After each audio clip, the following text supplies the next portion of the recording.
세상의 모든 지식 언더스탠딩.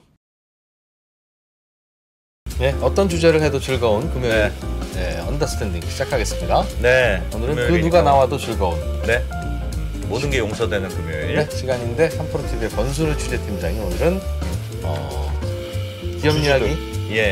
요즘 기업들 중에 좀 주주들한테 뭘 많이 주겠다. 뭐 이런저런 발표하는 기업들이 있어서 자사주 소각, 배당 이런 거 그런 얘기들 그런 얘기들 한번 모아서 이거 좀 인사이트가 있는 얘기라고 하니까. 그래요? 네. 재미는 그리 없어 보이는데. 재밌을 수도 있습니다. 재밌을 가능성이 있다. 네, 왜냐하면 권 팀장님이 하니까. 그러니까 뭐 여기서 무슨 인사이트가 나오겠어요? 권 팀장님이 하니까 들어보는 거죠. 뭐든지 재밌게 합니다. 그런가요? 네. 아닌 건 아니라고 합시다. 우리 자꾸 그 공영방송 흉내내서 방송하지 말고 재미없을 것 같은 건 없은 것 같다. 아닙니다. 아닙니까? 예. 보겠습니다. 잠시 후에 3프로TV의 권순우 취재팀장과 만나봅니다. 권순우 취재팀장이 소개해드릴 텐데요. 소개할 때 카메라가 딱 돌아가면 분명히 이럴 겁니다. 요거 잠깐 한 2, 3초 보면서 웃는 재미가 쏠쏠합니다. 그럼요. 이거. 일단 마음을 누그러뜨리고 시작하게 만드는 묘한 인트로죠, 인트로. 3프로TV의 권순우 취재팀장 어서 오십시오. 네, 안녕하세요. 3프로TV 권순우 취재팀장입니다. 트레이드 마크인데 왜 그러세요? 근데 왜 이렇게 인사이트가 없을 거라고 단정하세요? 그러니까요. 있을 수도 있잖아요. 물론 어디에든 인사이트는 있는 건데 주주 달래기 정책에 나선 기업들 제목이 마음에 안 들구나. 제목이 마음에 안 들어. 궁금합니다. 제목은 제작진이 잘 바꿔주셔야죠. 그런가요? 들어보겠습니다. 요즘에 그 언더스탠딩 잘 나가가지고 뭐 어지간한 거 해도 뭐 10만 이하로 나오는 건 제목을 잘못 따라서 그런 거라면서요. 언더스탠딩이 드디어 이제 제가 보기에는 이륙을 시작했습니다. 이륙을 시작했습니까? 네, 좀 제발 좀 많이 봐주시고 좋아요, 구독 눌러주십시오 하던 언더스탠딩이 이제는 아닙니다. 여러분 좀 보고 계시면서 이제 다른 좀 유튜브들도 좀 많이 보시고요. 편식하지 마시고 가끔씩이나 그냥 뭐 들려주시면 되겠습니다. 네, 너무 거만한 것 같습니다. 저희는 뭐 때때로 거만합니다. 네, 오늘 되게 중요한 얘기 해볼 거예요. 진짜 요즘에 주식시장에서 주주들의 인식이 제고가 되면서 기업들도 되게 많은 고민들을 해요. 그래서 뭐 오늘 얘기가 뭐 과도하게 기업 편들기 아니냐라고 평가를 해주셔도 할 말은 없는데 제가 최근 몇 년 동안 제가 지난번에 1시간 동안 그 지배구조 관련한 얘기를 한 적이 있었잖아요. 그 문제를 어떻게든 돌파를 해보려는 움직임들이 나타나고 있는데 그 움직임들을 좀 이해를 하시려면 전후 맥락을 좀 들어보셔야 됩니다. 그래가지고 좀 지루하실 수도 있겠지만 한번 들어보시고 그 변화가 실제 한다면 좋은 투자 기회를 발견하실 수도 있을 것 같아요. 알겠습니다. 일단 오늘하고 어제 그 SK 이노베이션하고 SK 스퀘어 주주총회가 있었어요. 근데 거기서 지금 주가를 보면은 뭐 오늘은 좀 빠졌습니다. 여기 SK 스퀘어는 조금 오르고 근데 이노베이션은 5일 동안 여기 급등한 구간들이 어제 그 주총에서 발표가 나와서 그래요. 많이 올랐네요. 근데 이게 일반적인 패턴입니다. 이게 주주총회 때 뭔가 주주 환원책을 발표를 하게 되면은 단기간에 급등했다가 그냥 뭐 시무룩하는 요게 일반적인 패턴이에요. 근데 이게 왜 이런 패턴이 나타나냐면은 일회성으로 보기 때문에 그래요. 뭘 준다고 해도 배당을 늘린다, 자사주 소각을 한다 해도 그리고 좀 주주총회에서 저희가 뭐 진짜 화끈하게 쏘겠습니다. 그래도 내일 주주는 상관없잖아요. 12월 31일 주주가 주주인 거지. 그렇지. 이게 뭐 지속 가능할 거다라는 것도 없고. 발표하는 시점에 주식 사봐야 재미없다 이거죠. 그렇죠. 그러니까 이거는 결국 주주 간의 신뢰의 문제이기 때문에 일회성 이벤트로 주가를 부양할 수 있는 건 한계가 있어요.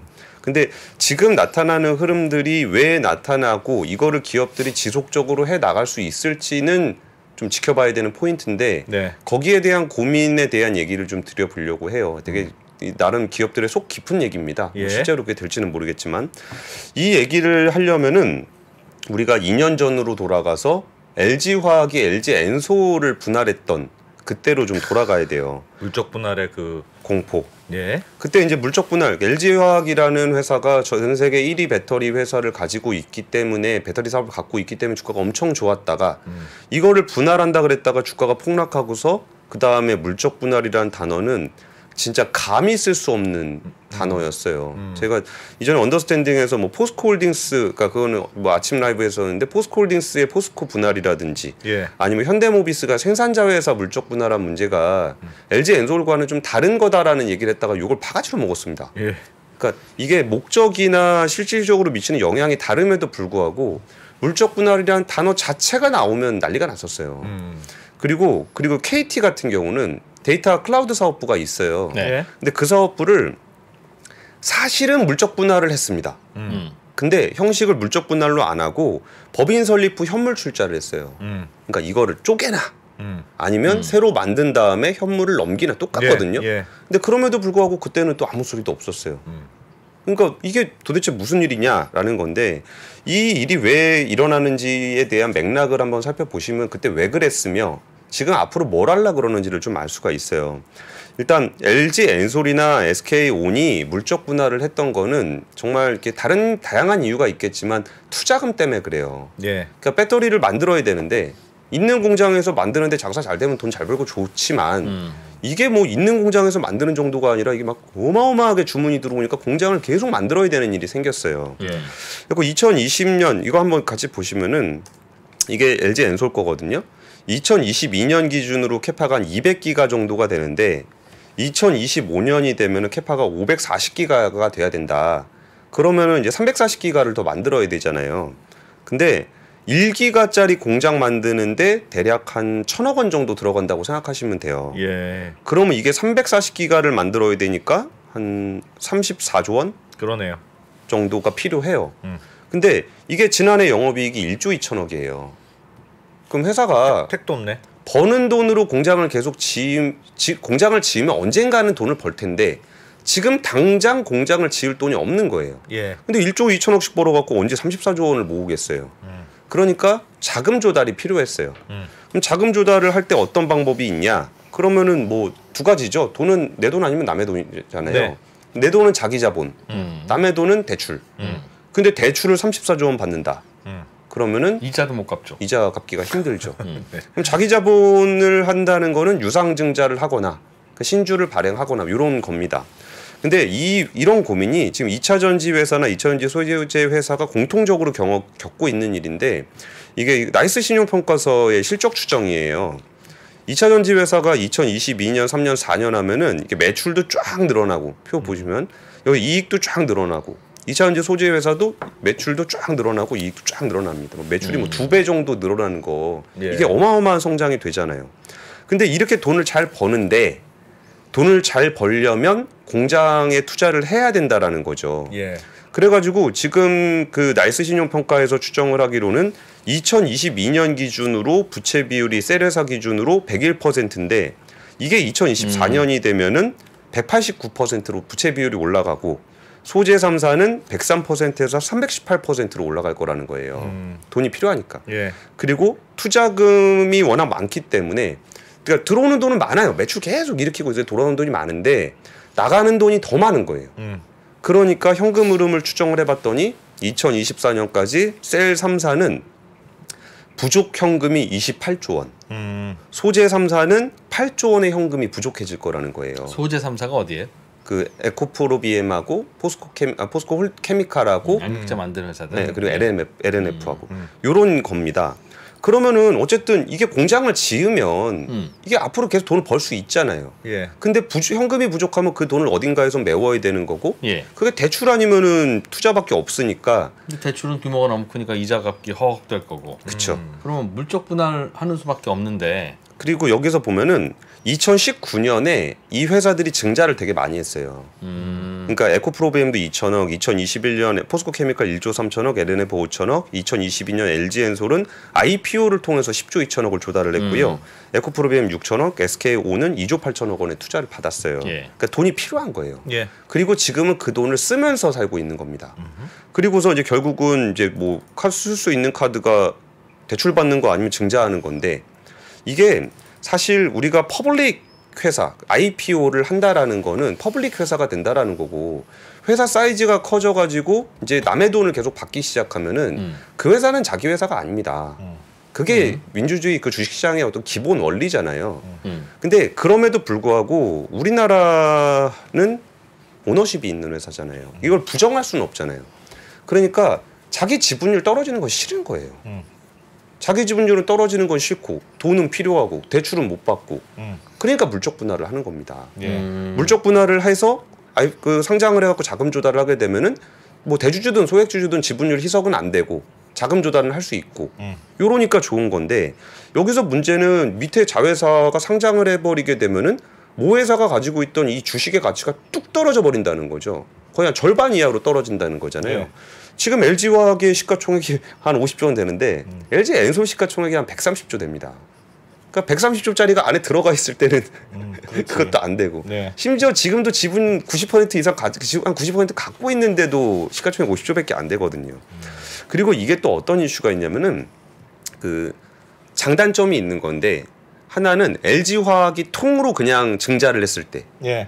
그럴 때 조달할 수 있는 돈 과 그럼 그때는 멀티플이라는 게 중요해지겠죠. 예. 이거를 배터리만 뜯어내서 시장에다 주식을 파는 것. 그러니까 가치 있는 거에 주식을 파는 것과 뜯어내서 주식을 팔았을 때 LG화학으로는 그 정도의 유상증자할 때 멀티플이 안 나와요.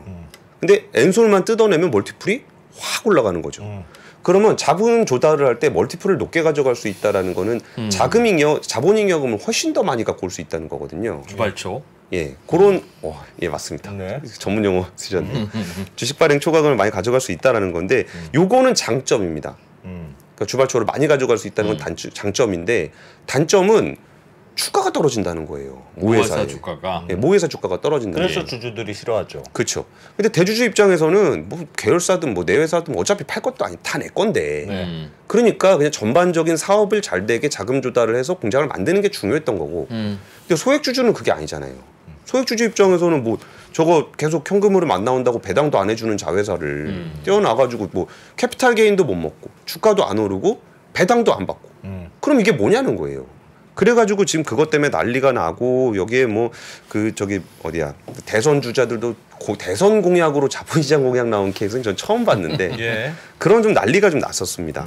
그리고 나서 지난해 말 이전에 쭉 어떤 시점들의 이렇게 시계열로 이렇게 보게 되면은 물적 분할을 이제 못하게 물적 분할로 상장을 못하게 하는 3개 장치가 생겼어요. 정부가 정책을 내세워가지고 1차적으로는 뭐 저게 있습니다. 물적 분할 왜 하는지 기대 효과가 뭔지 주주 보호 방안이 뭐 있는지를 공시를 하도록 했습니다.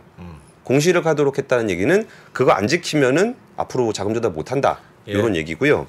두 번째는 주식 매수 청구권이 도입이 됐어요. 예. 주식 매수권 청구라는 거는 내가 이 물적 분할로 상장에 반대한다. 그러면 회사 보고 내 주식 사라. 예. 이렇게 할 수 있는 권한이 생겼고요. 세 번째는 이게 물적 분할로 상장을 하게 되면 저는 이게 제일 크리티컬하다고 보는데 상장 심사를 깐깐하게 하겠다 그랬어요. 그러니까 상장 심사를 깐깐하게 한다 그러면 좀 이게 저게 뭐 깐깐하게 하다가 슬쩍 봐주는 거 아니야 이렇게 생각하실 수도 있는데 오히려 이거 거래소의 상장 심사는 재량이 있습니다. 다양한 요건으로 재량을 발휘할 수 있어요. 예. 그러면 그냥 안 해줄 수 있습니다. 뭐가 됐든 그냥 안 해주면 끝이에요. 뭐 이런저런 핑계 대면서 안 해주면 됩니다. 그러니까 이 세 번째가 사실은 제일 크리티컬한 거예요. 그냥 물적 분할한 회사 만약에 상장을 하는데 그것 때문에 모회사 주가가 떨어진다. 여론 안 좋다. 안 해주는 겁니다. 그러니까 사실 지금 상황에서 물적 분할로 상장은 아예 막혀 있다고 보시면 돼요. 그러면은 지금 물적 분할 자체도 막혀 있습니까? 아니요, 물적 분할이 막혀 있진 않아요. 근데 매수 청구권이 모회사 주주들에게 있으면 그 모회사 주주들 주식 다 사줄 돈은 어차피 없을 거고 그렇다고 청구 안 할 주주도 없을 거고 주식 떨어질 게 뻔한데 떨어지면 그렇죠. 그러면 물적 분할도 못하는 게 사실상 아니냐 하는. 근데 물적 분할 상태로만 있을 때는 디스카운트가 그렇게 심하진 않아요. 그러니까 지금 SK 이노베이션 같은 경우는 이 상황 자체에 대한 그 아직 우리 시장의 인식이 조금 부족한 측면이 있거든요. 근데 그리고 SK오는 저거 어차피 상장할 거다라고 생각을 하기 때문에 그래가지고 SK 이노베이션 아까 주가 이렇게 보시면은 이렇게 5년 주가를 봐야 되는데 갖고 왔나? 안 갖고 왔네요. 5년 주가 보면은 그 전까진 배터리 회사였는데 지금은 그냥 석유화학 회사입니다. 그냥 정유 회사예요. 그러니까 저 온 상장하게 되면은 뭐 껍데기 되는 회사 이렇게 인식을 갖고 있는 거죠. 그러면 이미 뭐 큰 돈을 조달한 LG 엔솔 같은 경우야 뭐 꽤 오래 버티겠으나 대박이죠. 조달 못한 회사들은 그리고 소재 회사들도 지금 갖고 있는 돈으로는 투자 안 될 테니까 예. 방법은 뭐가 있나요? 그럼 대출도 안 되고 그럼 유상증자? 그러니까 이것도 제가 이 정책들을 보면서 좀 답답했던 게 뭐냐면은 예. 사실 우리가 반발했던 거는 배터리 주식 달라는 거였잖아요. 예. 나한테 왜 화학 주식을 주냐? 난 배터리 주식 샀는데 왜 배터리 주식 안 주고 화학 주식 주냐? 이게 불만이었던 거잖아요. 나는 배터리 주식인 줄 알고 샀는데 어느 날 갑자기 배터리 주식이 아닌 게 된 거죠. 그냥 화학 주식이 돼 있잖아요. 그래가지고 그걸 막아놨더니 이 기업들은 자금 조달은 해야 되겠고 상장은 못하게 하고 그러니까 상장이라는 거는 불특정 다수에게 주식을 파는 행위가 상장입니다. 예. 그럼 그거의 반대편은 뭐가 있냐면 특정 소수에게 주식을 파는 방법이 있잖아요. 특정 소수한테 주식을 판 거예요. 네. 뭐가요? SK온이요. SK 이노베이션 주주들에게? 아니요. 제3의 특정 소수에게. 그러니까 상장은 굉장히 높은 상장 심사를 받아야 되는데 예. 특정 소수에게 주식을 파는 거는 투자 받았다 이거죠. 투자 받은 거죠. 그러니까 이걸 제가 투자 받았다는 표현을 안 쓰고 주식을 팔았다는 표현을 쓰는 게 네. 그러니까 뒤에 나오는 아까 그 SK 스퀘어라든지 이런 거랑 연결이 좀 돼 있어서 제가 주식을 팔았다는 의미를 쓰는데 어쨌든 주식을 팔아서 돈을 땡긴 거잖아요. 네. 그러니까 그런 취지로 이렇게 보시면 돼요. 그런데 우리는 그거 주식을 달라 그랬는데 왜 다른 사람한테 주식을 파는 이런 일이 벌어진 거예요. 그리고 그럼 그 특정 소수는 그 주식을 뭐 천년만년 가지고 있을 거 아니잖아요. 팔겠죠. 언젠가는 그 주식은 상장을 통해서 나와야 돼요, 시장에. 그러면은 생각해 볼게요. 내가 지금 배터리 주식 달라 그랬잖아요. 근데 특정 소수가 갖고 있다가 몇 년 지나고서 뭐 이런저런 여론과 무슨 정책과 뭐 피치 못한 이유로 정책이 바뀌어가지고 그냥 IPO를 할 수 있게 됐다고 해보자고요. 그러면은 특정 소수가 가지고 있던 그 이슈가 되면 배터리 회사들은 주가가 계속 좋을 거니까 예. 저 위에서 IPO를 하게 될 거 아니에요. 그러면 그 다음에 불특정 다수 들어가서 이 특정 소수가 들고 있던 그 주식을 비싸게 받아줘야 되는 일이 벌어지는 거예요. 네. 그러니까 이게 우리가 바랬던 게 아니잖아요, 그게. 지금 근데 그런 일이 좀 벌어진 거예요. 그리고 어쨌든 특정 소수에게 주식을 팔았지만 언젠가는 저 주식을 시장에다 올릴 수밖에 없는 상황이 있어요. 그러면 회사들은 고민을 하는 겁니다. 어떻게 해야 우리가 상장을 할 수 있을까? 지금 제일 큰 불만은 소액주주들의 불만이잖아요. 그러니까 어떻게 하면 소액주주들을 달래면서 소액주주의 이해관계와 기업의 투자라는 이해관계를 어떻게 매칭을 시킬 수 있을까? 예. 단순히 우리가 돈을 조달해서 투자를 해가지고 이걸 가지고 기업 가치를 많이 키우면 주가가 올라갑니다. 그게 지금 성립이 안 되는 상황이기 때문에 소액주주들의 이해관계와 기업의 이익 그리고 이제 대주주의 이해관계가 엇갈려 있는 상황이 됐어요. 그래가지고 요거를 이제 소액주주들의 이해관계를 좀 맞춰보겠다. 라는 것들에 대한 고민을 지금 하고 있습니다. 그래가지고 이번 주주총회에서 몇 가지 대안들이 나왔던 건데 하나는 SK 이노베이션이 그 기업, 그러니까 SK온을 상장을 하게 된다면 그때 SK 이노베이션 주식 갖고 있는 사람이 나는 배터리 주식 샀는데 왜 정유 주식으로 바뀌었습니까? 라고 할 때 그러면 배터리 주식으로 바꿔줄게요. SK 이노베이션 주식을 예. 그러니까 딱 그때 타이밍이 돼갖고 상장을 하게 되면은 SK 이노베이션이 자사주 매입을 10% 정도 전체 시총의 10% 되는 물량을 사들인 다음에 예. 그리고 원하시는 분 있으면 배터리 주식으로 바꿔드릴게요. 그래가지고 그 주식하고 SK 이노베이션은 SK온 주식을 이미 갖고 있잖아요. 예. 그럼 시장에는 이제 그 소액 주주들이 그 주식 갖고 있잖아요. 예. 공개 매수로 사면서 돈으로 주는 게 아니라 배터리 주식으로 주는 거예요. 그거는 가치 평가 그때 해서. 그렇죠. 그때 이제 시가 IPO 가격이 되겠죠. 예. 그럼 이렇게 해서 바꿔드릴게요. 예. 그러면 소액주주들이 배터리를 원하는 소액주주들의 이해관계에도 충족이 되지 않겠느냐. 그러면 SK온이 상장을 하는 부분에 대해서 SK 이노베이션의 소액주주들이 오케이가 되면 될 수 있지 않겠냐. 거래소도 상장 심사 통과시켜 줄 것 같다. 그렇죠. 그러니까 소액주주들이 반발하지 않으면 거래소는 굳이 안 해줄 이유는 없잖아요. 그러니까 근데 저기 채팅창에서도 나온 질문인데 전부 다 배터리로 바꿔달라 주식으로 바꿔달라고 하면 그러니까 물적 분할한 이후에 상장을 하면 분명히 모회사 주가는 떨어질 텐데 지금의 관행상 예. 떨어질 텐데 그럼 당연히 다 불만이겠죠. 예. SK 주주, SK 이노베이션 주주들 입장에서는. 그럴 때 매수 청구권이 가동된다면서요? 그러니까 매수 청구권은 현금으로 주는 거고. 네. 그러니까 현금으로 받으면 그걸 가지고 또 자기가 IPO에 참여해서 SK온 주식을 받아야 되는 거잖아요. 근데 그거를 이제 한 클릭을 지우고 기존에 뭐 나는 원래 SK온의 주인이었잖아요. SK이노 주주였으니까. 그러니까 그거를 바꿔준다라는 그런 대안을 제시를 한 거예요. 가격에 문제가 있을 것 같아요. 어떤 가격으로 바꿔줄지. 그거야 이제 상장할 때 공모가와 그 당시에 SK 이노베이션의 주가가 해야 되는 거니까. 그렇죠. 그렇긴 한데 이제 예를 들면 그 기존보다 SK 모회사의 주가가 떨어진 상태에서 교환을 해주면 되게 그런 타이밍을 보겠죠? 그러면 교환은 되긴 됐는데 나는 배터리 주식을 받긴 받았는데 이거는 좋은 거냐 나쁜 거냐. 그리고 SK 이노베이션 주식 10억 원어치가 있으면 그 중에 약 1억 원어치 정도의 SK 온 주식을 공모가에 주겠다는 건데 네. 그 공모가라고 하는 것도 부풀려져 있는지 아닌지 어떻게 합니까? 그런데 따따상이 가는 주식인지 근데 아닌지. 지금 말씀하시는 얘기는 그냥 데일리한 주가에 대한 얘기를 하는 거잖아요. 근데 우리는 구조에 대한 얘기를 하고 있는 거예요. 그러니까 데일리한 그 어떤 주가에 따라서 뭐 오늘 해주면 더 좋은데 내일 해주면 좋은데 내일 더 안 좋으면 어떡합니까? 일주일 후에 더 안 좋으면 어떡합니까? 뭐 한 달 후는 어떻습니까? 두 달 후 이걸 가지고 구조를 만들 수는 없어요.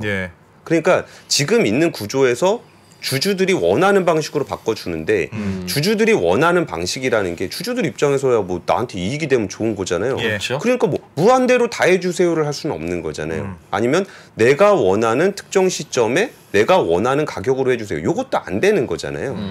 그러니까 이 구조를 이렇게 보여주면서 이런 식으로 하면 주주들이 어떻게 반응할 것인가에 대한 일종의 그 답안지를 한번 내본 겁니다. 그럼 거기서 우리가 이제 거기서 기대할 수 있는 거는 예를 들어서 SK 이노베이션 주가가 쭉 올라간다. 이 주식은 나중에 배터리로 바꿀 수 있는 주식이니까 사실상 배터리 주식이다라고 인식을 해서 SK 이노베이션 주가가 올라간다면 아까 말씀해 주셨던 그런 문제들이 희석이 되겠죠. 그래서 이런 부분을 통해서 그러면은 엔솔의 케이스를 보면은 이게 LG 화학 주가고 LG 엔솔 주가를 IPO 시점부터 했는데 이 장대 음봉 나온 거는 이게 그 따상 문제가 좀 있어서 그런 건데 여기는 공모가가 30만 원이었어요. LG 에너지 솔루션은. 그럼 이게 지금 30만 원으로 시작해서 지금은 한 58만 원, 60만 원, 2배 정도 올라가 있는 상황이에요. 근데 LG 화학 주가는 지금 여기가 한 70만 원 정도 됐었는데 지금 70만 원이니까 변화가 별로 없습니다. 그럼 이런 상황이라 그러면은 LG 화학 주식을 가지고 있는 것보다는 배터리 주식을 갖는 게 좀 더 유리하겠죠. 근데 이것이 아니라 이노베이션 주식을 사고 있으면 어차피 배터리 주식입니다. 라고 하면은 모회사의 주가에 대한 디스카운트가 없어지는 거예요. 근데 아까 말씀하셨을 때 아니 이노베이션은 완전히 주가 바닥에 있고 배터리는 하늘로 날아갈 것 같다. 그러면 무조건 이노베이션 주식 사야죠. 왜요? 배터리 주식으로 바꿔주니까 나중에 확 갈 거니까 배터리 주식으로 바뀌면 그 말씀은 대개는 그 바꾸는 교환 시점이 SKO는 고점일 때 SK이노는 저점일 때 바꿔주지 않겠냐. 그럼 그 바꾸는 순간 그 다음부터는 O는 내려가고 이건 올라갈 테니까 또 그 교환 자체가 과연 이게 하여튼 그러니까 막 짜증 하여튼 그건 좀 안 하면 안 되니 이제 이런 게 주주들의 마음인데 그러니까 주주들의 마음이 그럼 안 하면 안 되니라는 마음이 사실 이제 그 처음으로 다시 돌아가서 여기가 왜 이걸 하려고 하는지를 보면은 사실 그런 건 있어요. 주주들이 다 합심해서 그냥 우리 증자고 자시고 하지 말자.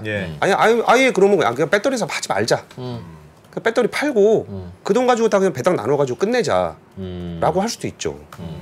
그게 아니라 우리가 그럼 이거를 그렇게 되면은 되게 이게 좀 이렇게 뭐라 그럴까? 이렇게 너무 가식적인 얘기처럼 들릴지 모르겠지만 그러면은 우리나라 배터리 산업이 발전을 할 수가 없잖아요. 그렇습니다. 맞습니다. 거기서 뭐 임직원들도 여기서 뭐 일자리를 얻어야 되는 거고 우리나라 산업 발전도 해야 되는데 결국 이 문제는 자금 조달의 문제잖아요. 그럼 거기서 정말 그러면 뭐 내가 돈 많이 버는 게 좋은 거야라고 하는 것들의 심리도 알겠는데 그럼 거기에 대한 솔루션이 뭘까를 우리가 고민을 해보는 거예요. 거기서 지금 이노베이션이 내놓은 대답은 그 시점에 교환을 해드릴게요. 그러면 이 주식은 사실상 배터리 주식으로 교환을 할 수 있는 거니까 그럼 배터리 주식은 되게 비싸고 이노베이션 주가 떨어지고 뭐 그러면 어떻겠느냐. 뭐 그러면은 어차피 IPO 들어가서 배터리 주식 살려면 비싸잖아요. 그 주식 받는 거니까 지금 이노베이션 그리고 이거를 배터리 주식이랑 바꿀 수 있다라고 한다면은 예. 배터리 주가가 반영이 돼야죠. 뭐 그래서 그런 교환 뭐 괜찮은데 예. 그런 교환 그러니까 그런 교환을 하고 싶으면 SK 이노베이션 주주는 언제든지 SK 이노베이션 주식을 팔고 예. 그 현금으로 예. 들고 있다가 SK 온 주식을 사기만 되는데 예. 문제는 그 상장한다는 발표가 날 때 주가가 떨어질 테니까 그럼 발표 나기 전날 주가로 SK 이노베이션 주식은 쳐준다는 뜻인가 보네요. 그러니까 이거를 우리가 이제 평가를 하는 겁니다. 그들은 지금 답안지를 냈고 1차적인 답안지를 냈고 우리가 그걸 보고 평가하는 거예요. 그래서 마음에 드는 방법인지 아닌지. 네, 그리고 이렇게 하게 되면은 이 정도면은 괜찮은 것 SK 같아, 이노베이션 주식을 배터리 주식을 바꿔준다고? 예. 그럼 뭐 배터리 주식으로 쳐줄게. 시장에서 그렇게 인정을 하게 되면은 이노베이션 주가가 오르는 거고 그리고 그런 오르는 모습들을 보면서 이거는 주주 간의 보호가 좀 되는 거구나. 라고 결론을 내리는 거지. 우리가 알겠습니다. 이게 이걸 가지고 뭐 토론할 문제까지는 아니죠. 주주들이 선택할 거니까. 네, 그래서 우리가 이제 그런 부분 선택하는 부분에 대해서 왜 이런 결정을 했고 이게 어떤 사안인지에 대해서 설명을 드리는 거고 주주들은 보면서 저 정도 주주 보호 방안이면은 내가 이 주식을 살만한 것 같아. 그럼 이노베이션 주가를 사고 그 주가가 오르고 그러면 알겠습니다. 평가를 받게 되는 겁니다. 그러면 앞으로의 룰은 물적 분할로 상장을 할 때 모회사 주주들은 내 주식 사가게 라고 주식 매수 청구를 할 수 있는 권한이 있다면 그 상황에서 10주당 한 주로 한 10%는 SK 온 주식으로 드릴게요. 참아주세요 해서 오냐 참아주마 하면 SK 온 주식을 받고 넘어가면 되고. 근데 그거를 자꾸 10주 중에 한 주 얘기하시는데 제가 이거 공시봐야 돼가지고 말씀을 안 드렸는데 이거 대주주는 안 바꿀 거 아니에요. 예. 네. 그러면은 사실상 소액주주 주식만 넣는다 그러면은 한번 볼게요. 지분율이 얼마나 되는지.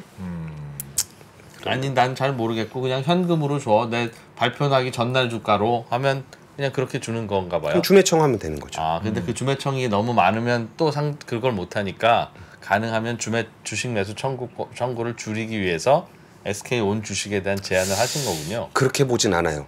왜냐하면 주매청을 그냥 해도 되는데 사람들은 배터리 주식을 또 좋아해요. 아니, 그러니까 예를 들어서 공모주 들어가 얘가 예를 들어서 1,000만 원 있으면 그 1,000만 원 IPO 들어가가지고 그 배터리 주식 다 받아올 수가 없잖아요. 따상상 이거 이 기대가 될 때 그건 그럴 수 있죠. 예.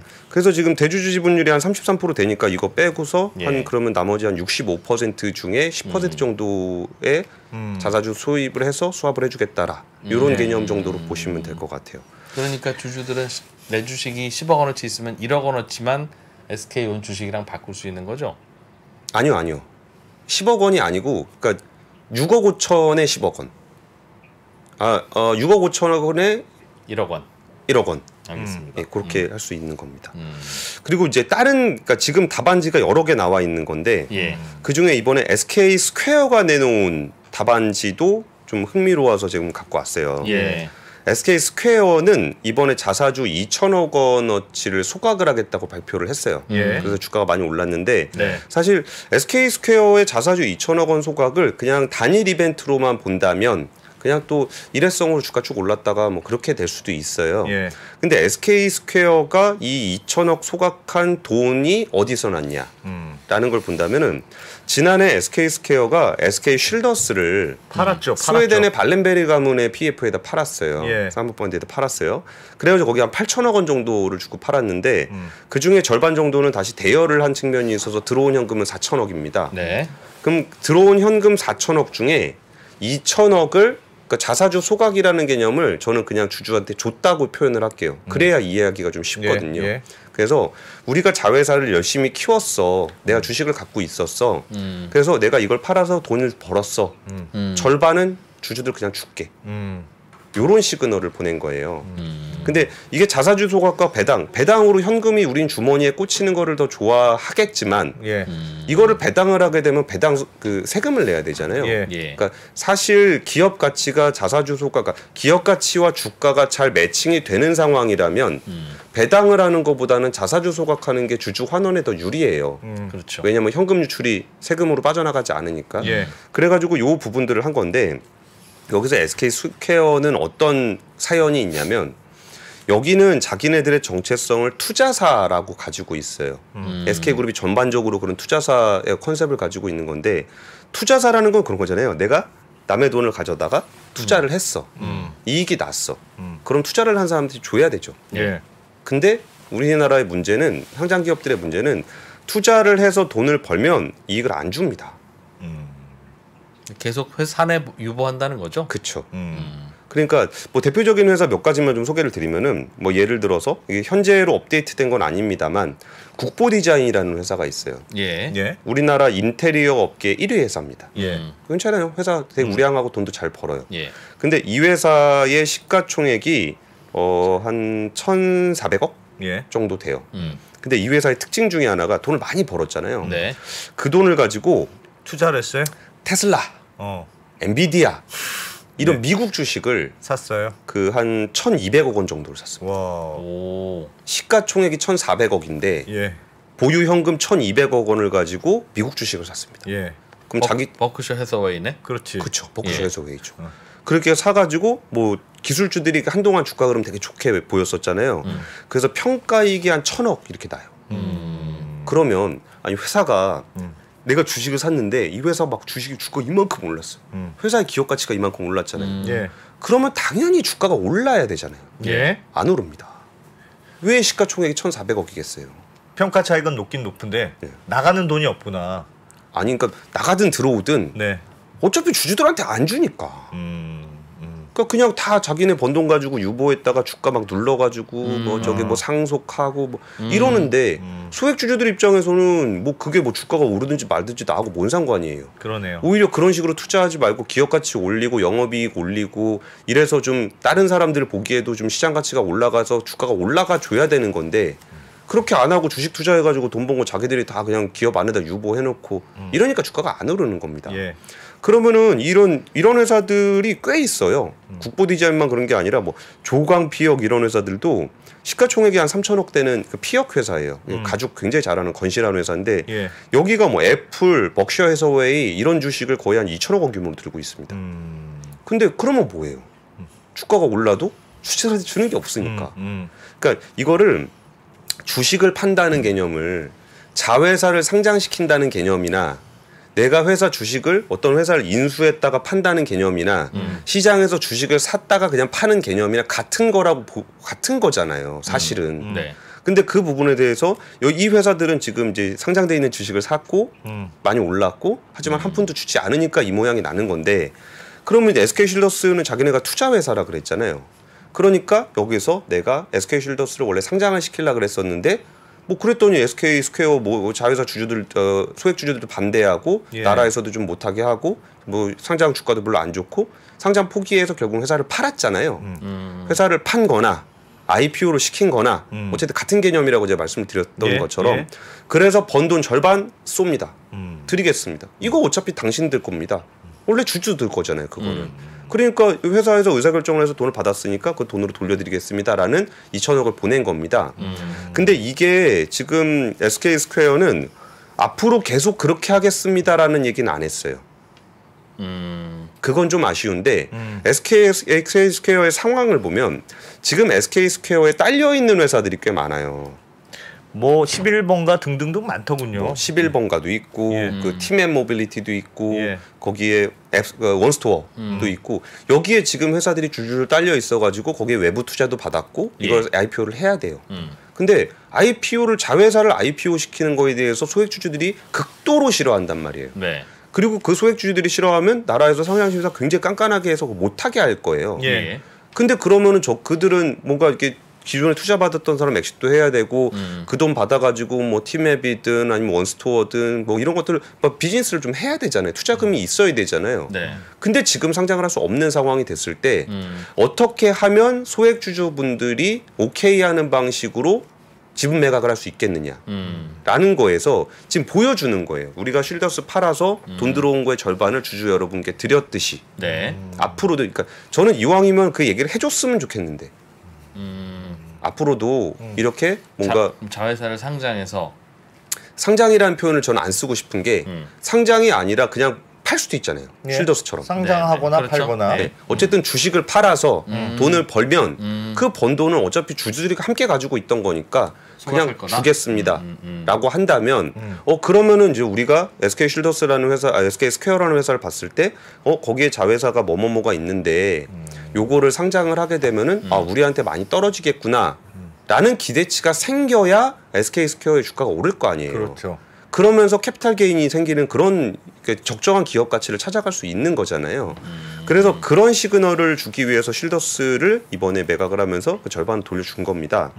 근데 여기서 사실 그거를 또 딱 확정적으로 말을 못하는 게 또 그런 게 있잖아요. 나중 됐을 때 또 어떻게 할지 모르죠. 마음은 어떻게 밝을지 모르겠고 뭐 그래서 이런 것들에 대해서 확정적으로 말을 좀 못한 게 아닌가 싶어요. 그럼 공식적으로 SK 예를 들면 SK 스퀘어의 경우에는 우리가 자사주를 소각하는 게 이번에 번 돈을 뭐 소각용으로 쓴 겁니다. 라고까지 발표를 했는데 앞으로도 우리가 계속 벌면 계속 이런 식으로 할 겁니다. 이렇게 공개적으로 얘기를 했나요?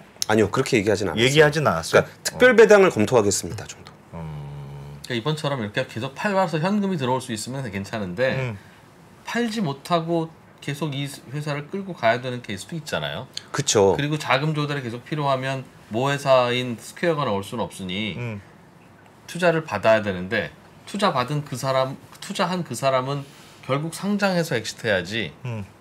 뭐 다른 방법이 있겠네요. 팔아서 할 수 있는 상황이 답답할 거 아니겠습니까? 그러면 결국은 자회사들을 상장시키는 거 아니면 답은 없는데. 근데 지금은 아까 이 앞에 이슈 때문에 상장을 못하는 상황이 돼 있잖아요. 근데 자금을 이제 시장에서 자금을 조달해야 되는 상황이 돼 있는데 그거를 조달하기 위해서는 소액주주들에게 뭔가의 그 소액주주들은 숙제를 내준 겁니다. 너네 그런 식으로 하는 거는 우리가 앞으로 용납하지 않을 거야라고 했을 때 그들이 이제 숙제를 이렇게 발표한 거예요. 조금 눈치를 보기 시작했다는 뜻이네요. 조금씩. 그러니까 눈치 보는 정도가 아니라 눈치 안 보면 아예 못하는 상황이 되니까. 근데 이 문제를 좀 더 확대해 보면 어떤 일이 생기냐면은 SK 지주 자체에 문제가 있어요. 그러니까 SK 스퀘어는 지주 밑에 있는 하나의 중간 투자사잖아요. 근데 SK 지주도 자기가 투자 회사라고 얘기를 하면서 그때 뭐라 그랬습니까? 뭐 24년인가 25년에 뭐 120조, 140조? 뭐 내가 이거 주가 보내겠다. 그러면서 뭐 지금 주가가 한 20조도 안 되니까 이게 뭡니까 이게? 근데 그때를 지금 뭐 댓글 반응 되게 안 좋을 것 같긴 한데 그때 시점으로 돌아가 보면은 저 그때도 그 얘기 되게 많이 했었어요. 그러니까 저는 아무리 봐도 자회사를 상장시키면은 모회사 디스카운트가 날 것 같은데 그때 시점에 갑자기 카카오가 여기에 뭐 카카오 모빌리티, 카카오 뱅크, 카카오 페이, 카카오 게임즈, 카카오 엔터 이런 거를 상장을 시키면 기업 가치가 명확해져서 지금은 비상장 상태니까 이게 회사가 얼마인지 정확하지 않은데 상장을 하면 시가총액이 딱 찍히잖아요. 그러면 시가총액이 찍히니까 여기 지분율이 몇 %에서 SOTP로 장부가가 딱 나오지. 그럼 더하기 하면 카카오 목표 주가가 얼마입니다. 이렇게 계산을 했었다고요. 그래가지고 그 당시에 카카오 주가 막 하늘로 갈 때 제가 근데 모회사 디스카운트가 항상 생기는데 왜 이거를 그렇게 계산합니까라고 제가 방송에서도 얘기하고 전문가들하고도 얘기해 보니까 플랫폼은 다르다는 거예요. 그리고 나는 그렇게 생각하지 않는다. 나는 이거 자회사 무분별하게 상장하는 거 문제 있다고 생각한다. 그랬을 때 그때는 그런 분위기였고 그러니까 SK가 이런 전략을 짤 때만 하더라도 그런 분위기였어요. 그래? 자회사 잘 키워가지고 요거를 올려서 그거를 그러니까 카카오라는 플랫폼에다가 얘를 얹어서 많이 키워가지고 IPO를 하면 와 카카오가 좋아지네? 요런 상황이었다고요. 그랬죠. 몇 년 전만 해도 자회사 상장한다면 모회사 주가 올랐죠. 근데 얼마 전에도 CJ 뭐더라? 그 올리브영. 올리브영의 기업 가치가 엄청 올라가고 이거 상장하면 얼마 더 그리고 CJ 주가 지금 엄청나게 많이 올라가 있어요. 그러니까 그런 식의 밸류에이션이 없었던 게 아니에요. 근데 그 전략 자체가 지금 안 먹히는 상황이 됐잖아요. 그러니까 오히려 주주 가치를 훼손한다라는 게 컨센서스가 돼 있고 시장 가치가 그렇게 반영을 하고 있잖아요. 그때 그 아까 전에 얘기하셨던 그 인테리어 업체처럼 아무리 평가 가치가 높으면 뭐해? 뭘 나오는 게 뭘 주는 게 있어야 평가 가치가 높아지지. 그러니까 주는 게 있어야 평가 가치가 높아지지, 주가가 높아지지 이 얘기인 거잖아요. 그러니까 그거 자회사 키워가지고 파는 게 주주 이익에 도움이 되냐? 그러니까 안 된다는 거잖아요. 그러니까 이거를 아까 전에 SK온하고 SK스퀘어로 분리해서 말씀을 드렸던 이유는 예. 온은 SK이노베이션이 팔고 갈 회사가 아니잖아요. 예. 그런 상황인 거고 SK스퀘어에서 쉴더스 같은 경우는 팔았잖아요. 예. 그런 상황을 본다면 자기네가 투자사라고 정체성을 가지고 있는 회사라면은 저는 자기들이 투자해서 벌어들인 이익을 당연히 주주들한테 배당을 해야 된다고 생각해요. 이거를 단순하게 그 자회사들한테 브랜드 사용료랑 배당받은 것만 주는 게 아니라 그 돈 가지고 니네가 투자를 해서 키워서 팔았으면 그 돈을 그냥 가져가서 니네 대주주 지분율 높은 상태로 가져가지 말고 투자 사례매. 그럼 줘라. 이게 제가 그동안 주장을 했던 거예요. 예. 그래서 SK 지주도 자기네들이 투자사라는 정체성을 가지고 있다면 SK 지주분들한테도 얘기를 했었어요. 한번 보여줘라. 근데 지주 뭐 버크셔 해서웨이도 그렇고 투자사라면 보통 리츠들이 그런데 번 거를 거로 다시 또 투자해야지. 예. 벌어서 다시 나눠주고 갖고 있는 거 다 벌어서 나눠주고 나면 그 100년 후에 그 회사 어떻게 돼요? 그러면은 나눠주겠습니까? 그 부분에 대한 나눠줘요. 얘기를 그러니까 그 부분에 대한 얘기를 드릴게요. 예. 그러니까 이거는 약간은 좀 수식이 필요한 얘기긴 한데 이른바 ROE라는 게 있잖아요. 예. 자기자본 이익률. 예. 자기자본 이익률은 주주들의 돈을 가지고 와서 내가 얼마나 이익을 냈느냐. 예. 이게 자기자본 이익률이에요. 근데 시장에서 그냥 거래되는 시장 수익률이 있고 네. ROE가 있어요. 근데 시장 수익률보다 ROE가 높아요. 그러면은 거기 투자를 해야죠. 여기가 더 이익률이 높으니까. 예. 그럼 기업 입장에서는 내가 주주들의 돈을 가지고 운용을 하는데 딱 봐도 내가 시장 수익률을 못 이길 것 같아. 그럼 주주들한테 돌려줘야 됩니다. 그거 딴 데 투자하세요. 예. 저는 그 정도 이익을 낼 자신이 없습니다. 그래서 자기 자본이 줄어들게 되면은 ROE가 다시 올라가요. 예. 그래서 버크셔 같은 경우는 배당을 안 하잖아요. 그러니까 버핏이 그러는 거죠. 그러니까 주주 여러분 이만큼 돈을 벌었습니다. 그 돈을 제가 투자할까요? 아니면 당신이 투자할래요? 웃겼다. 예. 사례까지 들으시죠. 버핏이 해야지 버핏이. 네. 그러니까 예. 주주들이 아닙니다. 버핏 해주세요. 이렇게 했고 네. 이제 버핏 그러면 저희 배당 안 할게요. 그리고 그 가치가 버크셔에서의 기업 가치에 반영이 돼서 주가가 올라가요. 그러면은 이 얘기인즉슨 ROE가 높은 기업이면은 주가가 높아야 됩니다. 네. 근데 시장이 그걸 그렇게 받아들이지 않잖아요. ROE가 높다고 해서 주가가 높은 건 아니잖아요. 예. 그러니까 이 부분에 대해서 꽤 오랫동안 경영을 하셨던 분한테 들었던 얘기인데 자기는 당연히 시장 수익률보다 높은 수익을 내고 있기 때문에 우리 주주들한테 배당을 하면 안 된다라고 생각을 했다는 거예요. 내가 하는 게 더 낫다. 예, 내가 여기다 투자해서 그쵸. 더 이익 내고 하는 게 더 낫다. 그러니까 우리 주주들을 위해서라도 내가 오히려 그 돈을 가지고 훨씬 더 기업 가치를 높이는 게 맞다라고 예. 해서 그 원칙을 지키면서 뭐 5년, 7년 이렇게 경영을 해왔는데 ROE는 계속적으로 올렸는데 네. 주가가 안 올라. 주가가 안 오른다는 거예요. 예. 그래가지고 이거 한참 고민하다가 이게 현실이 다르구나. 그러니까 배당이라는 거를 단순히 내가 돌리는 게 낫냐 시장 수익률이 낫냐 요거로 비교하는 게 아니라 차라리 내가 ROE를 많이 올렸음에도 불구하고 주가가 그만큼 안 나온다면 그 안 나온 것만큼은 우리 주주들이 캐피탈 게인을 못 먹은 셈이니 그냥 배당을 드리는 게 맞다라는 판단이 들었다는 거예요. 그러니까 ROE가 높은 회사에 대해서 기업 가치가 많이 올라간다면은 캐피탈 게인으로 주주들이 먹는 거고 예. 그만큼 못 올라갔다면 그냥 차라리 돈 빼서 주주들 줘가지고 그걸로 수익률을 맞춰드리는 게 낫다. 근데 그게 이제 기업 활동을 하다 보면 ROE가 어느 해에는 높고 어느 해에는 낮고 그러니 낮을 때는 좀 기다려 보세요. 그 원래 투자라고 하는 거 기업 활동이라는 게 몇 년간 적자 보다가 또 그 팔기도 하는 거고 그런 건데 ROE 낮아? 그럼 배당해. 높아? 갖고 있어. 그게 그렇게 살 수 있는 거면 ROE 계산할 줄 아는 중학생이 경영하면 되죠. 경영자가 왜 필요합니까? 라는 반론도 있을 것 같은데요. 아니요. 그거는 그렇게 보는 게 아니고 그들이 그렇게 경영을 해오느냐라는 원칙에 대한 얘기가 있어요.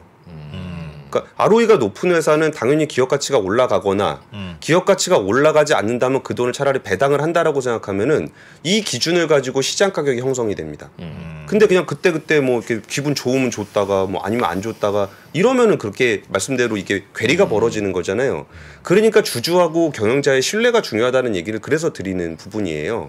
그래서 제가 드리는 말씀은 그러면 SK가 자기네가 투자를 잘했다 쳐요. 그래가지고 투자했던 회사들의 기업 가치가 많이 올라갔어요. 근데 주가가 바닥에 기고 있다는 거예요. SK 주가가. 네. 근데 벅셔 해서웨이 같은 거는 거기에 대한 신뢰를 얻어서 그만큼 기업 가치에 따라 주가가 많이 올라갔죠. 그럼 그만큼 주주들은 캐피탈 게인으로 얻었잖아요. 그럼 문제가 없어요. 근데 여기는 그만큼 못 따라갔잖아요. 그럼 주주들이 먹은 거 아무것도 없는데 내가 왜 당신의 경영을 믿고 따라줘야 되냐? 당신을 왜 신뢰해야 되냐? 내가 왜 당신한테 월급 줘가면서 그걸 해야 되냐라고 반론을 할 수 있다라는 거예요. 그럼 거기에 대해서 투자 회사라면 투자 이익에 대해서 돌려줘야 된다. 왜냐하면 기업 가치의 주가가 안 되면 그만큼 주주들은 손해를 본 거니까. 그래가지고 지금 SK가 이번에 그 IR 자료 낸 거를 지금 제가 갖고 왔는데 보면은 파이낸셜 퍼포먼스라고 그래가지고 이게 내가 투자했을 때보다 150% 벌었습니다. 제가 투자했던 것보다 270% 벌었습니다. 2배 벌었습니다. 이런 것들을 이제 공시를 하고 있어요. 근데 이 부분이 그러면은 이 부분 강조해서 내가 투자해서 돈 많이 벌었는데 내가 이렇게 열심히 경영을 했는데 왜 주가가 안 오릅니까? 이거는 시장이 잘못된 거 아닙니까? 이렇게 얘기할 수 있겠죠. 그렇죠. 예. 그래서 경영자 입장에서는 그러니까 열심히 하고 있는데 주가가 안 따라오는 게 그게 시장 잘못이지 저희 잘못입니까? 주가가 안 따라온다고 그 배당을 해야 되는 거면 그럼 그렇게 자동으로 그렇게 할 거면 아까도 얘기했지만 그냥 계산기가 경영하면 되지요 하는 거죠. 그러니까 아까 전에 제가 그 경영자의 사례를 설명을 드렸던 게 이론적으로 그게 맞는데 이론적으로 그게 아무리 맞다고 하더라도 자기가 5년 7년 동안 그걸 또 그대로 했는데도 안 되더라. 그래서 그러면은 배당을 해야 되겠다라는 생각을 했다는 거예요. 현실에 맞춰서. 그러니까 진짜 주주를 위한 게 뭐냐. 그러니까 물론 그렇죠. 그래도 그 경영자분은 고민을 많이 하시는 분이네. 그렇죠. 고민을 많이 해서 내가 이론적으로 맞는 것들을 실제로 실행을 했고 주주가치 제고를 위해서. 근데 주주가치 제고가 안 되더라는 거예요. 그러면은 주주가치 제고가 이론대로 안 된다면 어떻게 하면 주주가치 제고를 할 수 있을까 해서 그러면 배당을 해야 되겠다라고 생각을 한 겁니다. 그러면 배당을 줘봐야 시장 수익률이 우리 ROE보다 낮음에도 불구하고 그 주주들은 그 주가의 캐피탈 게인을 얻지 못했기 때문에 배당으로 가져가야 된다는 얘기를 한 거예요. 그러면 뭐 이 얘기는 여기까지 하고 그 다음에 그럼 비슷하게 물적 분할을 해서 이번에 통과가 됐던 DB하이텍이 있어요.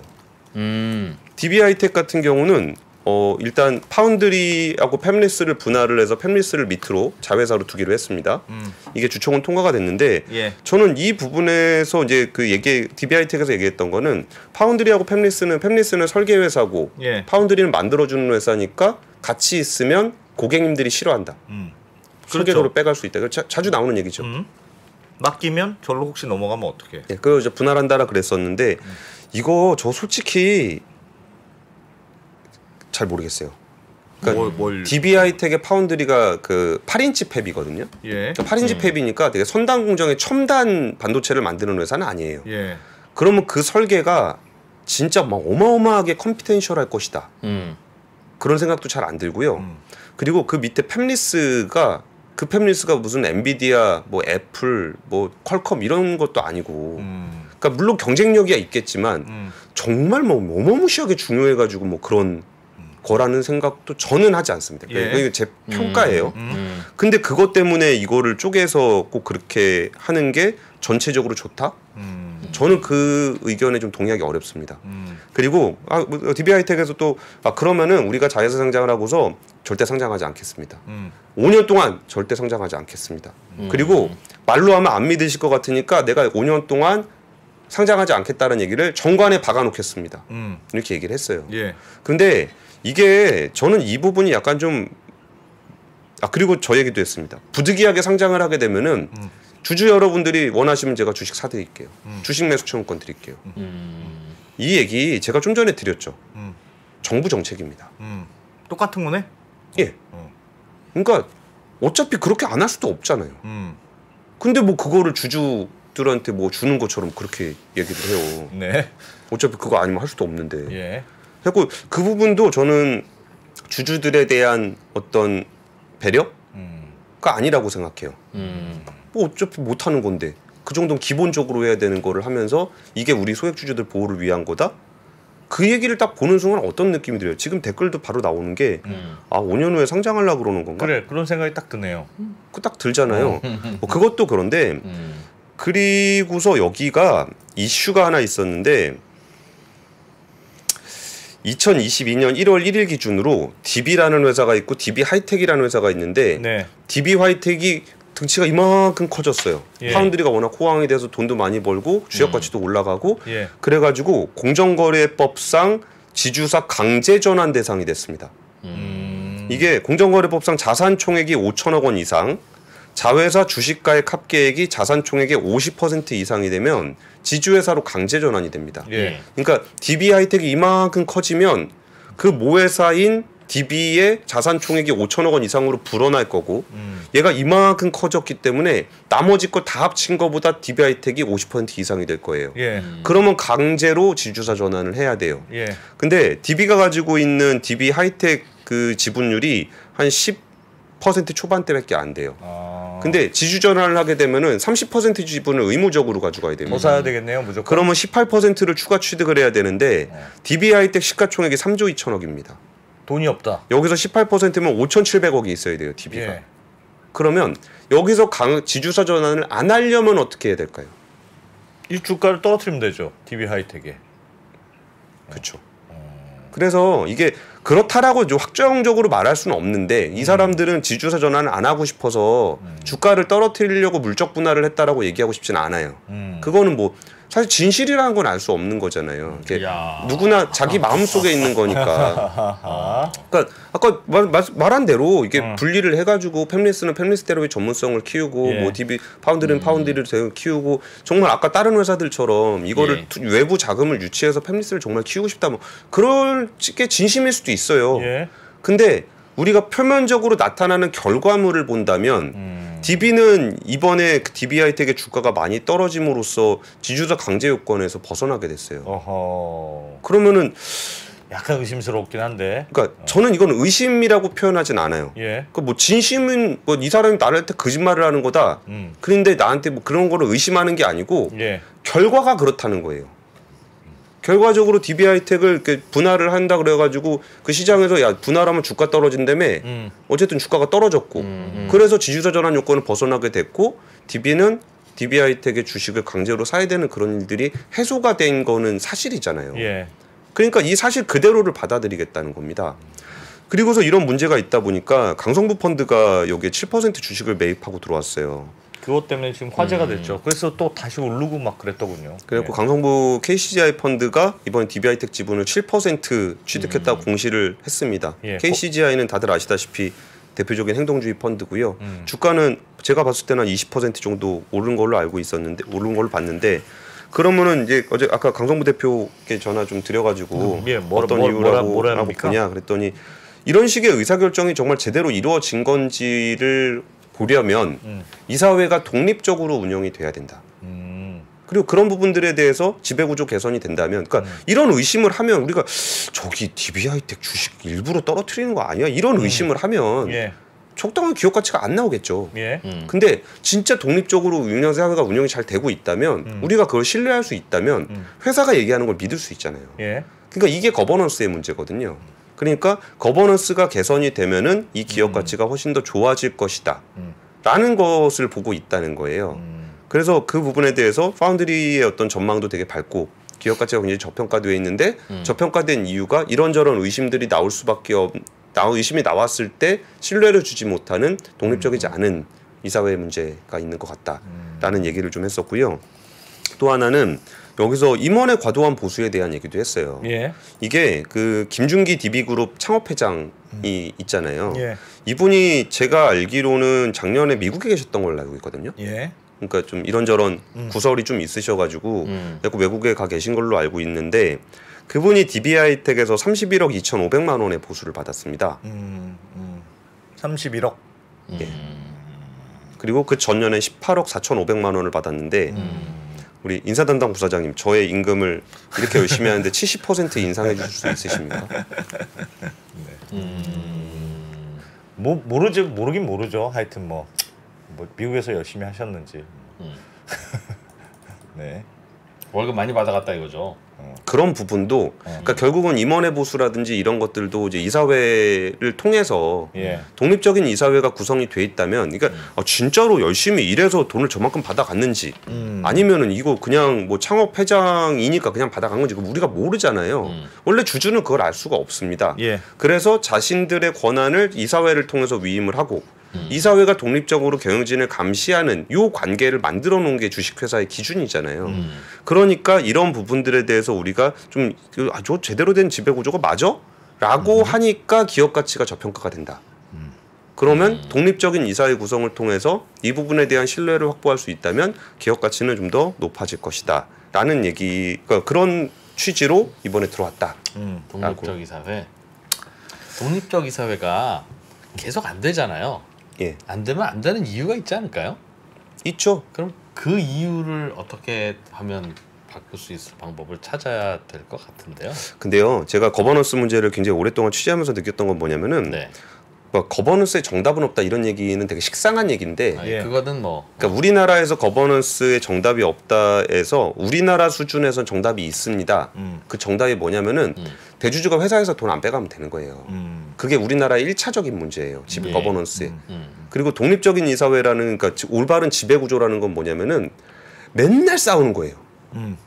그러니까 그게 대주주는 빼가고 싶고 대주주가 월급 주고 대주주가 지명하고 대주주 눈밖에 들면 이사 자리에서도 쫓겨나는 이사들이 대주주님 그러지 마십시오 할 수 있는 건 안 되잖아요. 예를 들어서 소액주주가 만약에 사회이사를 선임해서 그 사람이 들어가 있어요. 그럼 그 사람은 뭐 위에서 뭐라 그러든지 말든지 자기를 누가 밀어줬냐고요. 이 사람들이 밀어줬잖아요. 그럼 이 사람들의 이익에 부합해서 목소리를 내겠죠. 그러면 회사 입장에서는 그런 얘기할 수 있죠. 아, 장기적인 기업 경영과 그런 거 안 하고 단기적인 수익에 매몰된 저런 사회이사가 회사를 말아먹는다 얘기할 수도 있겠죠. 그러면은 단기적인 이익을 대변하고 있는 그 사람과 장기적인 이익을 대변하는 사람이 이사회 안에서 치열하게 토론하고 그 안에서의 견제와 균형을 유지해 가면서 이어가는 게 지배구조예요. 그러니까 특정한 어떤 선이 있고 어떤 악이 있어서 선이 악을 처단하는 게 지배구조가 아니라 각자 이해관계가 다른 사람들이 서로의 이해관계 때문에 서로를 견제하고 감시하고 그럼 다 같이 잘 될 수 있는 완벽하게 100% 만족스럽진 않지만 그럼에도 불구하고 의사결정이 이루어지는 게 지배구조이기 때문에 그럼 소액주주가 사회이사를 적극적으로 선출하는 데 참여하지 않은 게 이유네요. 제도적인 문제도 있었죠. 그러니까 그것 때문에 감사위원 선임 같은 경우가 3% 룰 같은 게 만들어지고 그리고 하다못해 아무리 소액주주라고 해서 깡그리 무시하고 돈 다 빼가면 그거는 상법 위반이 불법이에요. 근데 그게 뭐 일감 몰아주기도 있었고 뭐 저기서 이런저런 것들로 사익 편취가 일어나 왔던 게 우리나라 지배구조의 현실이었던 거고 이런 것들부터 하나 둘씩 개선이 돼 가면서 나중에 모습이 되면 진짜 최종적으로 제일 아름다운 모습이 되면 그러면은 그거를 누군가 평화롭게 모두가 해피하게 되는 게 아니라 노조는 노조대로 우리의 노동자들의 처우를 개선해줘야 됩니다라고 주장을 하는 거고 투자사는 투자사대로 우리는 배당을 늘려야 됩니다라고 주장을 하는 거고 뭐 또 거기서 기업에 경영하는 분들은 우리가 투자를 위해서 미래를 위해서 해야 됩니다라고 해서 주장을 하는 거고 국민연금은 우리는 이거 주식 팔 거 아니라 우리 국민 노후까지 들고 있을 거니까 장기적인 관점에서 경영을 해주세요라고 주장을 할 거고 그런 상황들이 서로 감시하고 견제해서 누가 돈 빼가지 못하도록 하는 그런 게 지배구조가 되는 거고요. 그러니까 이런 변화들이 있어서 예전에 3기 V라는 회사가 이제 물적 분할로 상장을 했는데 이 회사 같은 경우는 이제 그 IPO를 하게 되면은 저희가 모회사 주주들한테 그 전기차 계열이거든요. 그러니까 이거 알짜 또 빼가지고 상장하면 반발할 거 아니에요. 그러니까 우리 현물 배당할게요 모회사 주주들한테. 그런 식으로 이런 인센티브를 주면서 이러면은 아까 너만 좋지 나는 좋을 게 없잖아 라는 부분들에 대한 균형을 맞춰가고 있는 건데 기업들이 이런 상황에서 하나 둘씩 숙제를 제출하고 있고 소액주주들이 이걸 어떻게 평가하느냐 그게 자금 조달의 어떤 불명확성 그러니까 분명히 자금 조달을 해야 되는데 뭐 이럴 때 반발할지 저럴 때 반발할지 지금 잘 모르겠는 상황이거든요. 그래서 이런 식으로 일종의 스탠다드들이 만들어지고 이런 행동을 했을 때 주가가 오르더라 그리고 사람들이 이거에 대한 좋게 평가를 하더라 그러면 다른 기업들도 저런 식으로 주주환원을 하는 방식으로 자금 조달을 하게 되면은 그나마라도 좀 낫겠구나. 원래 제일 기본적인 전제는 퍼블릭으로 가면은 소유 분산 회사가 되는 게 맞아요. 그게 정답은 아는데 우리나라 현실에서 오너십을 포기하면서까지 그럴 가능성이 별로 없어 보이기 때문에 그럼 그나마라도 좀 쉐어할 수 있는 그런 답안들이 나오고 있으니 우리가 그걸 보면서 어떤 답안이 일종의 스탠다드로 좀 자리를 잡게 될까라는 거를 저는 이번 주주총회를 보면서 좀 흥미롭게 좀 지켜봤습니다. 기업들이 하여튼 이런저런 제안을 내기는 시작했다. 조금은 달라진 모습이긴 하다.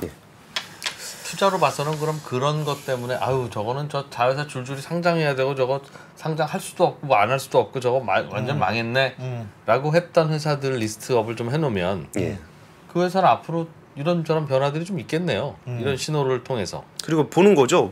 저거 하면은 뭐라도 뭐 꿈틀꿈틀 할 거 아니겠습니까? 뭐라도 내놔야 되는 상황은 됐고. 근데 그거를 그 답안지를 사람들이 좋게 평가해 줄까? 이것도 일회성이라고 본다면 지금처럼 한 번 올랐다 떨어질 거고. 그렇죠. 네. 근데 그것들에 대한 어떤 가이드라인을 계속 주면서 저 정도면 괜찮은데? 라고 하면 그 기업 가치 올라간 것만큼 주가도 올라갈 거고. 그러면 기업가 올라가 있는 상황에서 소액 주주들도 캐피탈 게인도 받고 배당도 받으면서 그 정도면은 우리 주주 이익이 일종의 좀 침해되긴 했지만 이 정도는 우리가 좀 수용할 수 있을 것 같아라는 지점이 우리가 지금 만들어가고 있는 과정이다. 아니 그런 걸 다 했으면 좋겠어요. 아예 그러니까 회사의 이해관계와 주주의 이해관계가 같아지려면 예를 들면 이진우 부사장님의 인센티브는 주가에 연동해서 받는다. 그렇게 외국에 그런 사례가 많잖아요. 그러니까 단기 주가에 도움될 만한 짓만 하죠. 그렇지만 어쨌든 이해관계는 같아지잖아요. 그렇죠? 이해관계는 같이 가는 거 같습니다. 이해관계는 같이 간다. 그러니까 단기 주가에만 연연하는 주주들의 이해관계가 그 회사의 전체 주주의 이해관계가 맞느냐는 논란이 있죠. 그러니까 저는 이진우 프로님의 그 말씀의 지적을 전 되게 싫어하거든요. 근데 왜 싫어하냐면은 그렇게 되려면 한참 멀었어요. 그러니까 미국에서는 실제 그런 사례들 많이 발생하잖아요. 대출 받아서 배당하고 사람 자르고 건물 팔고 이러면서 경영진들 연봉 왕창 주고 주주들 다 배당 빼가고. 그 감정과 느낌을 알아요. 그런데 이런 반론에 대해서 답을 안 하고 가면 아무리 해봐야 이런 반론에서 항상 대주주는 이런 반론을 할 건데 맞아요. 거기에 대한 답이 없는데 하니까 맨날 징징거리는 것만 하는 거고 대주주가 한 말 그러니까 당신들이 주총에 나오란 말이야 소액주주들이 그래서 우리가 아무 말 못하잖아요. 그러니까 맨날 똑같은 거예요. 그러니 이런 부분의 반론에 대해서 답을 할 수 있어야 되지 않을까 하고 들으는 거죠. 저도 뭐 주가 오르면 좋죠. 왜 안 좋겠습니까? 보수주의자. 보수주의자. 네. 그렇습니다. 알겠습니다. 네. 고민할 거리가 있죠. 가끔 이런 얘기 해주세요. 네, 재밌네요. 다행입니다. 오늘 재미없을 거라고 단정하시더니. 재밌었습니다. 네. 3프로TV의 권순우 취재팀장님 고맙습니다. 네, 감사합니다. 네. 자, 안녕. 재밌게 네. 라이브로 이어갔다가 저희는 7시 45분에 돌아오겠습니다. 달라진 중국, 달라질 중국. 중국이 기침을 하면 한국은 독감에 걸린다. 최근 중국은 지난 10년보다 더 빠르게 변하고 있습니다. 이런 변화를 주도하고 있는 중국 정부. 그들의 계획을 우리는 얼마나 알고 있을까요? 중국의 정책을 제대로 이해하기 위해 만든 언더스탠딩 특강 시리즈 달라진 중국, 달라질 중국. 중국 전문가 이철 박사의 강연으로 만나보시죠. 지금 바로 영상 아래 링크를 확인하세요.